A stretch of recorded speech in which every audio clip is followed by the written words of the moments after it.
హరే శ్రీనివాస, ఇక్కడ కనిపిస్తుందే అదే అఖండ దీపం. అదిగో గొల్ల మండపం. తర్వాత కనబడుతుంది అదే మహాద్వారం. అది దాటిన తర్వాత గజస్తంభం, వెండి వాకిలి.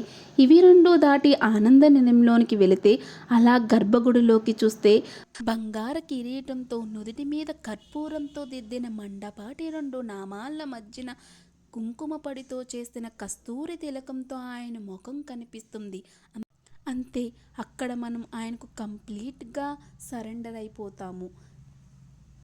చెవులకు మకర కుండలు, కుడి చేతిలో సుదర్శన చక్రం, ఎడమ చేతిలో శంఖం.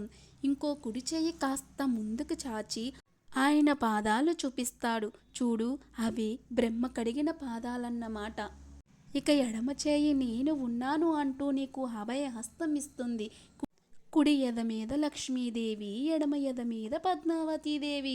ఆయన రెండు భుజాల మీద నాగభరణాలు ఉన్న ఆ పెద్ద ఆయన చూడగానే ఒక్కసారిగా కళ్ళ నిండా నీళ్లు, నరాల్లో ఉత్తేజం, ఒంట్లో ధైర్యం, ఎదలో హాయి వచ్చేస్తాయి. అలా దర్శనం అయ్యాక బయటకు వచ్చాక కాసేపు మూసేసిన వైకుంఠ ద్వారాన్ని చూస్తూ ఆయనను తలుచుకుంటూ కూర్చుంటే ఆ అనుభూతే వేరు. దీన్ని మించిన స్వర్గం ఇంక ఎక్కడా ఉండదు. హరే శ్రీనివాస. మీకు ఈ వీడియో నచ్చితే లైక్, షేర్, సబ్స్క్రైబ్.